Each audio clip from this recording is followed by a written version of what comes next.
Hello, and welcome to Ending Physician Overwhelm. I'm your host, Dr. Megan Mello.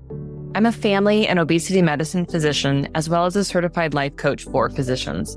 In this podcast, we talk about how the learned habits of people-pleasing, perfectionism, and a lack of boundaries show up in our lives and how they contribute to burnout, exhaustion, and overwhelm. The healthcare system is broken, my friends, but let's not wait for it to be fixed in order to feel better.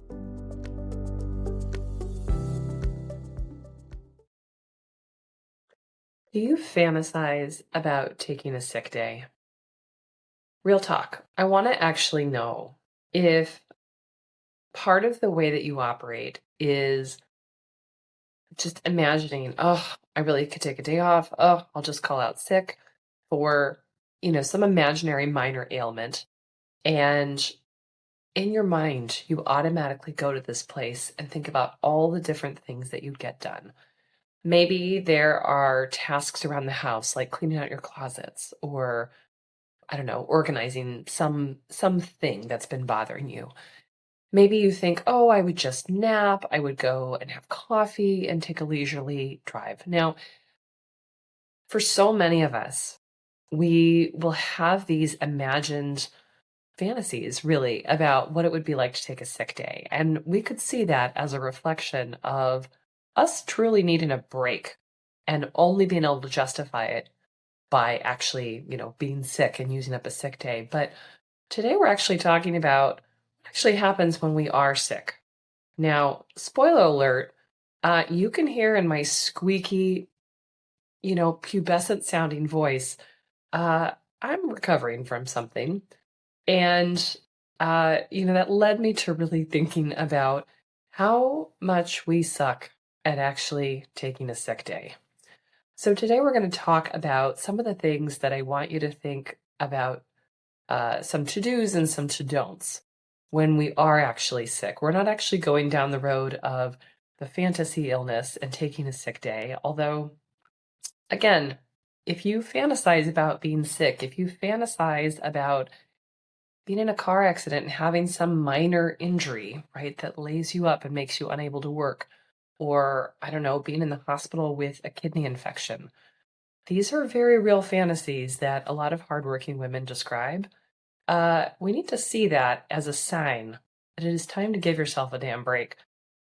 But today, we're actually focusing on what happens when we are actually sick, what we need to do better at, what we need to let go of. Because we kind of suck at this too. So, all right, as you can tell, again, in my squeaky voice that sounds a little bit like my almost 14-year-old's voice, I got sick. Now, the last couple of weeks have been really busy. I was out of town. I shared a few weeks ago on the podcast how I was really sleep deprived, and I hadn't taken the following day off as I typically do. And I've just been working pretty hard for the last couple of weeks on several projects. Now, I have been good about getting in my exercise. I have been getting myself to bed, right, and kind of doing the best that I could. But I've also had really, really packed days. Now, did that make me sick? No. Did it help when a virus presented itself in my home? Also no, right? There are factors that are intrinsic about most of our lifestyles that make us more likely to get sick. One, we hang out with sick people. Two, we often don't sleep or, kind of get the right amount of nutrition or hydration or, take care of ourselves. All of these things, of course, make us more susceptible to illness. And yet, again, we as women physicians particularly suck at taking sick days. And that's true whether we go to work, toughing it out, or whether we actually stay home. We are not very good. And we're going to start out with the to-don'ts, if you will. Things that I would like us to notice and actually stop doing. So the first thing that came up is that we need to stop misreading our capacity or our energy, whichever word you want to use. Now, in our average day-to-day existence as women physicians, we function at probably 150% capacity of a lot of other humans. We are highly intelligent. We are super hardworking. We are used to working harder than a lot of our colleagues to, pay the tax that is being a woman in still a male-dominated field. We put in a lot of extra work, whether we're at work, whether at home, right? We carry around really high expectations for ourselves, and we are used to overworking.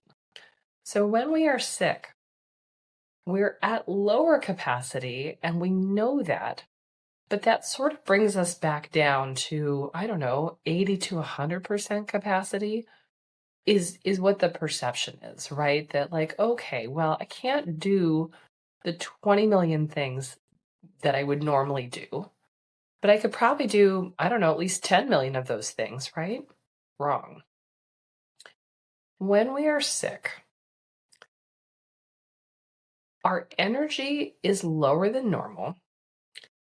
We are forgetting that we already sort of run on fumes, right? In terms of how we take care of ourselves. And our energy is going to be drained more quickly, right? It takes more thought, more concentration to do things when we're sick because everything's not working as it should, right? You're a little foggier. You're a little tireder. You're a little sleepier. Your breathing isn't quite right. Whatever it is, right? All systems are not on go. And it's very easy for us to just, kind of misread where we should be functioning. And again, because we're so used to functioning on less than we should, right? Less gas, less fuel, less maintenance than we should, we think we'll be okay. But this often leads us to overworking even when we're sick. So I was a little bit sick on Friday.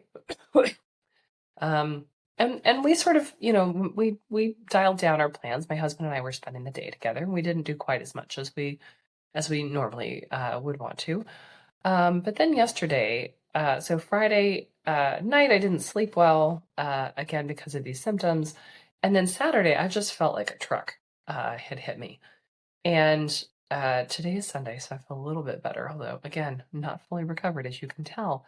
But on Saturday, I had on my mind all the normal things that I need to do on the weekend. I was supposed to coach a client. I was supposed to, of course, do all the mom things, right? And I could have done those things.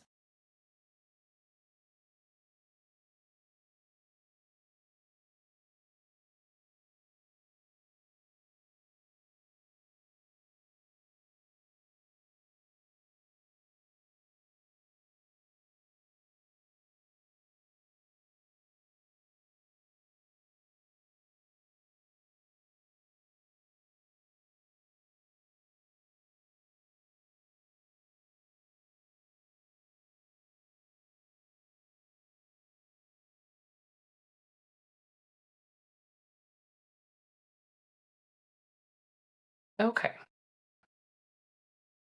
Hmm. Well, I'm not sure what happened, but we had a technical glitch with my phone. Anyhow, maybe my phone is sick. Um, when we are sick, we actually need to rest. We can't keep pushing through the way we normally do because it just simply will not work. So don't misread your energy or your capacity and say that, oh, well, I should be able to do all of these things, right? If we don't actually take care of our body, if we don't actually focus on resting and hydration and allowing ourselves the discomfort of doing a lot less than we normally would, we actually won't get any better, right? I mean, yes, you'll get better eventually over time, but what is the likelihood that you'll get better on a reasonable time frame as opposed to really dragging it out for weeks and weeks and being below your capacity? Now, the next thing that we need to stop doing is let's not expect to get a hall pass from the people around us. What I mean by this is that when you show up looking enough like your normal self, so you go to work despite being sick, or, perhaps you're just at home, but you're not really honest with your family or your loved ones about how you're feeling, they're going to have their normal expectations for you and your performance, right? If you show up and in your brain, you're giving yourself permission to do less, but in their minds, no, you have a cough, but you're superhuman, right? Like you just do all the things. They're going to expect the same capacity, and you are probably going to be beating yourself up for not being able to meet it. So we can't fix everyone's expectations of ourselves, but we can be clear about what it is going on, and we can help to reconfigure our expectations and theirs, right? We can't keep asking for a hall. I shouldn't say can't ask for a hall pass and not be honest about what's going on. So if you go to work sick, and I advise you, please don't do that. But if you do, you need to be very clear about what you can and can't do. And because most workplaces won't really allow you to run at lower capacity, that is an argument for you not going to work while you're sick. Now, when we're at home, right, we're going to need to figure out, how do I tell the folks that I love at home that normally have a lot of expectations about what I do and don't do, that I will not be doing those things, right? I might have to lean into family and other people. I might have to lean into the people themselves, right? Your kids can do more than you think that they can. Your partner can do more than you think that they can, right? People will help, but you have to ask them and you have to tell them, right? They can't read your brain. None of us can read each other's brain as much as we think that we can, okay? So don't expect a hall pass when you're sick. You have to be very clear that if you do show up, what you can and can't do, and probably better to say, you know what, I'm not going to show up. I'm going to have to sit this one out. I'm going to have to take myself offline. I'm not going to be available because people often cannot or will not meet their expectations, right? If I go to work and I'm in a room every day with a patient, with patients all day, right? Running in and out, in and out. Do I tell them that I'm only running at half capacity and that I can only do half of the things? That's not really an option. It's not really an option, right? And we could argue, right, if we were on the other side, right? If you were the patient and I don't know, let's say that you've been waiting for a consultation with your neurologist. Um, it's not ideal, obviously, to have that appointment canceled. And yet, would I like to see the specialist, but when they're not feeling well and they're not able to really focus and pay attention to my concerns? Probably actually not. I know that there's no right one clear path or answer here, but let's not kid ourselves about what's going on when we show up sick, right? Not only are we not practicing what we preach, right, but we're also not giving people, sort of the best of us. It would be better to take ourselves offline, to be able to rest and recover, and then to go back at better capacity. We didn't design the systems that aren't set up to allow us to have sick days, but we can control how we do and don't show up when we're off of our normal. The next thing that I would like us to consider here is, let's not confuse appropriate pausing with laziness. Now, this goes towards people, who struggle with their exercise habits, struggle with getting to bed, maybe struggle with, scrolling on social media, right? Any number of habits that so many of us struggle with. When we are sick, when we are not feeling well, when we are taking ourselves offline, you are probably not going to go to the gym. You are probably not going to be sticking with whatever plan it is, and not watching TV. When we are sick, it is appropriate to lay on the couch all day. It is appropriate to take those breaks, right? That's not being lazy. Now, our brains will misread that as being lazy because part of us, has decided that we don't get to do those things. We don't get to lay on the couch during the daytime and watch TV. But you know what? Guess what you do? You do get to do that when you're sick, right? When you're sick is the perfect time to lay on the couch and watch daytime TV if that still exists, right? When you're sick is the appropriate time to take a nap instead of going outside and going for a walk, right? When we are sick, these are the times. Now, that's not being lazy, right? You may have a story about that during times that you're feeling well. Again, we could get into a whole discussion about whether or not that's kind or okay. I don't think that's going to be helpful here. I do think what's going to be helpful is to focus on when we're sick, we probably should take a nap. We probably should lay low and be on the couch, right? Those are the appropriate treatments. Those are the things that you would tell someone else to do when they were sick.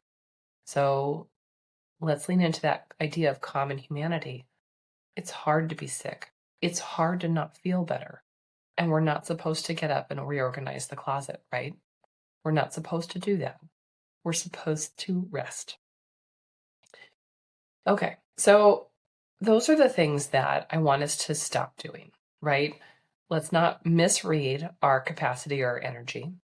Let's not expect a hall pass if we are feeling really terrible, but we show up to work anyway, right? People can't read our minds.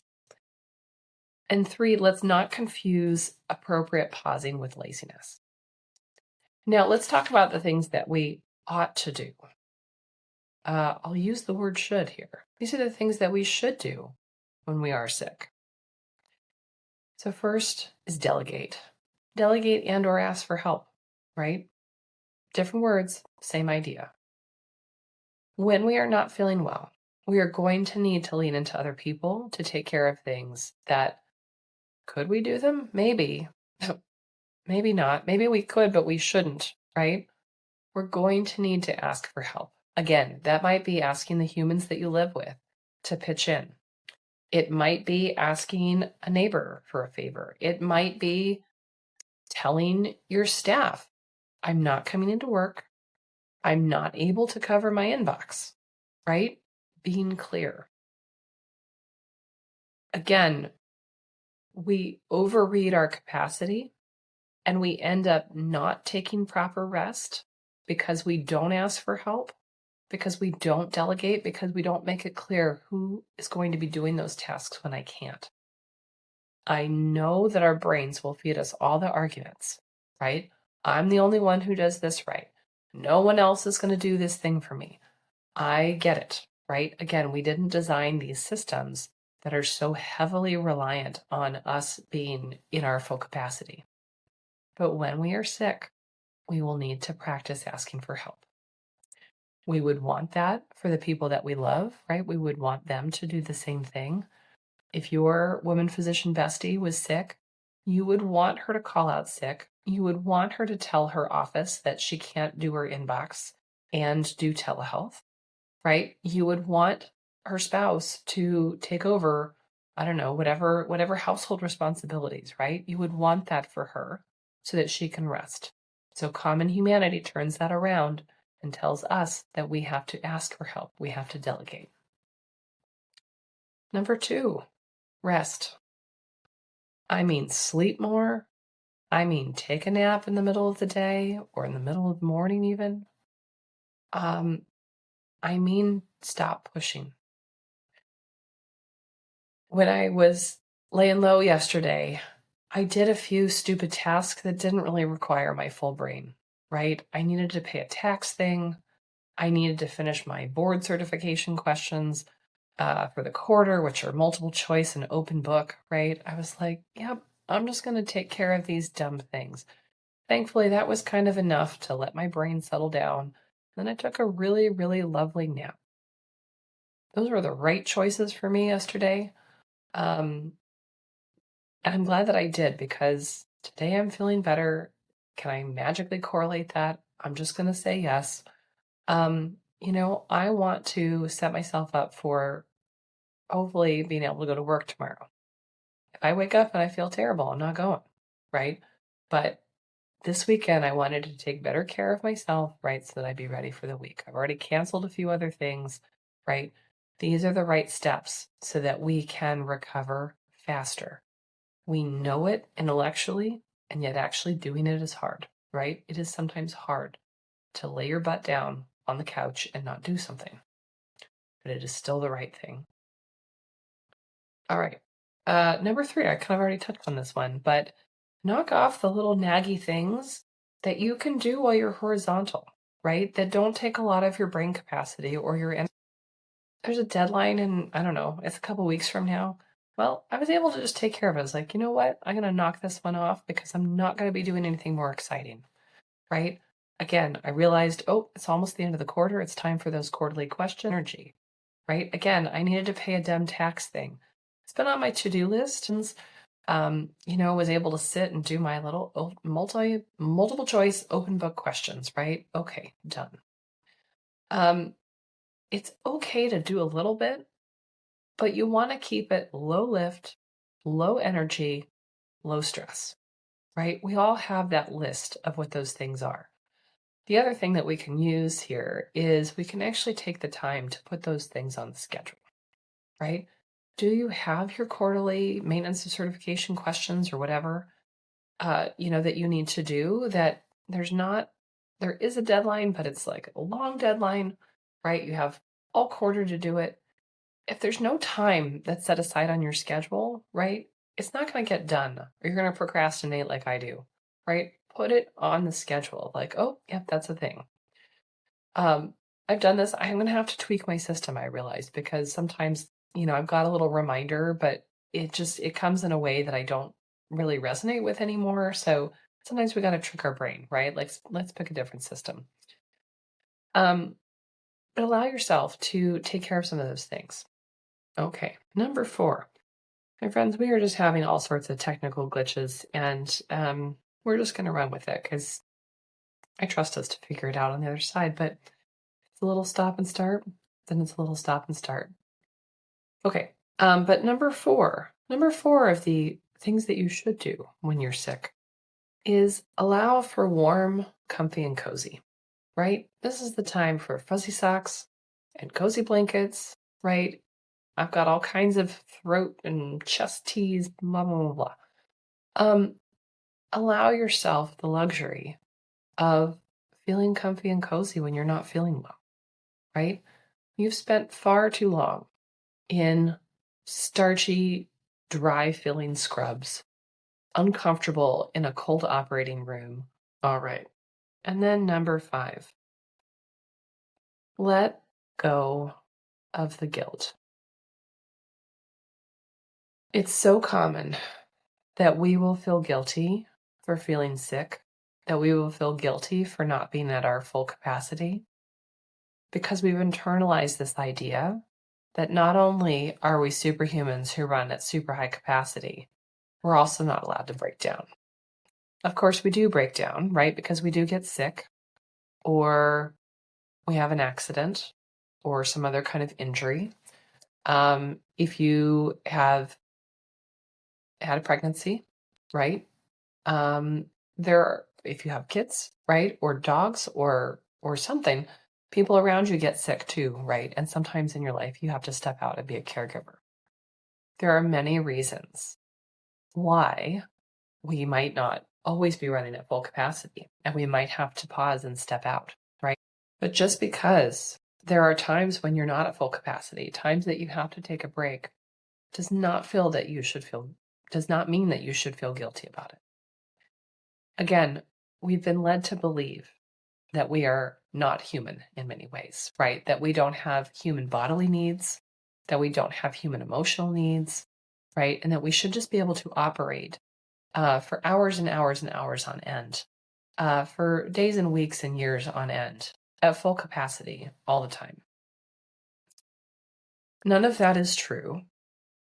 Yes, it is incredibly inconvenient, especially depending on whatever it is that you do, right? It is inconvenient in different ways, right? If you're a surgeon and you've got a day in the OR, it's incredibly inconvenient for you to be sick because all of those patients would have to be, canceled and rescheduled. And the preparation that is involved for canceling and rescheduling patients who are supposed to be having surgery is a bigger lift than the preparation needed for, a day's worth of patients in the clinic, right? It is inconvenient. If you're a hospitalist, right, and you take a day off because you are sick and you are not able to go to work, of course, that is inconvenient because someone else has to tap in, someone who doesn't know the patients if you've been on service for a few days, right? We know that handoffs are a problem, and yet that doesn't mean that you don't take a break when you're sick. If you are a humble outpatient provider like myself, and you've got 20 to 30 patients on the schedule, maybe more, right? And you call out, and assuming that there's not just capacity, no matter what we do, it's inconvenient when we have to call out. That doesn't mean that we shouldn't do it when it's appropriate. It doesn't mean that we ought to show up when we're sick just because we could put a mask on, or just because we could do telehealth, or just because, the patient's been waiting for 3 months for their surgery. You know, and I know that if we could design the system in a more thoughtful way, there's probably other ways to do it, although there's still probably no way to perfectly guarantee against unexpected absences, right? Because I don't know. I don't know how you would design. I don't think AI can even do that. And yet, let's not take away that means that there's not space for us to be sick, that there's not space for us to rest or recover if we're injured, right? We've internalized this expectation that we ought to be at capacity and ready to go at all times. But it's just not realistic. We have human bodies. We get sick because we hang out with people who are sick, and because we're just as susceptible as anyone else, right? There's going to be times when we're injured or hurt. There's going to be times when the people around us need our help more than the people who at work need us. The thing that gets in our way is that the people who need us at work, our patients, our staff, our colleagues, are always going to be there, and they're always going to be needing us. But we can't misread that as saying that means that we have to be at work all day, all the time. You being this amazing, high-functioning, high-capacity person who is so brilliant and so capable and so kind and caring and thoughtful, you being able to operate at your best means that at times you need to pause and maintain the machine. At times the machine will get broken and it needs to rest, right? Or cool down. We have to take the breaks, and that includes when we are sick, when we are injured, when people around us are sick or injured, right, and need our help.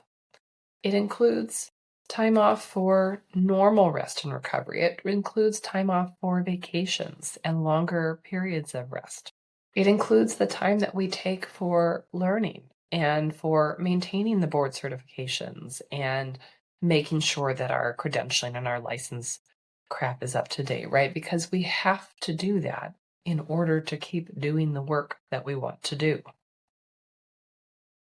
We will need to take time for non-clinical things, time for rest and maintenance of our bodies, right?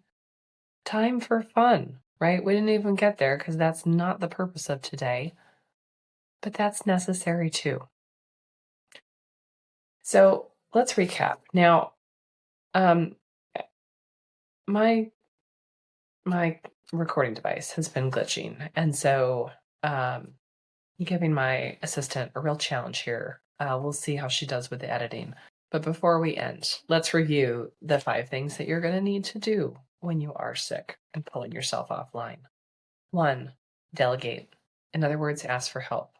2, rest. I mean it. 3, it's okay to knock off little low lift, naggy things that need to get done, but we're not going to do any major projects, guys. 4, allow yourself to be enveloped in something warm, comfy, or cozy, right? Be kind and gentle with yourself. And 5, let go of the guilt. It occurred to me that you can be sick and feel guilty about it, or you can be sick and not feel guilty about it. The outcome is the same. You're sick, right? But again, do we want to have that with guilt or without guilt? I didn't choose to get sick, and you don't choose to get sick either. But when we are sick, we're going to have to pull ourselves offline. Let's choose to start letting go of the guilt. Now, that's going to take reframing some of the thoughts that we have, including that we should never be sick, right? Including that other people, can't manage without me, right? There's always a little ego component there that we don't like to acknowledge. Including that other people won't be able to function. You didn't design the systems, again, that we're supposed to rely so heavily on each of us as individuals. But that's not our fault. What is our responsibility, though, is to pull ourselves offline when we need time to rest, when we need time to recover, when we just don't want to make all the other humans sick, right? These are all legitimate reasons. My friends, that's today's episode. Despite the technical glitches, I'm not re-recording. I don't want to because I've already used my voice up enough for today. It's going to be good enough, and I like to practice leaning into it being good enough. If it's not good enough, I know that you'll forgive me. You'll laugh at my squeaky voice, and you'll be like, well, that was a crappy episode, and oh well, right? And if you choose to be back next week, I'll be glad to see you. Until then, take care.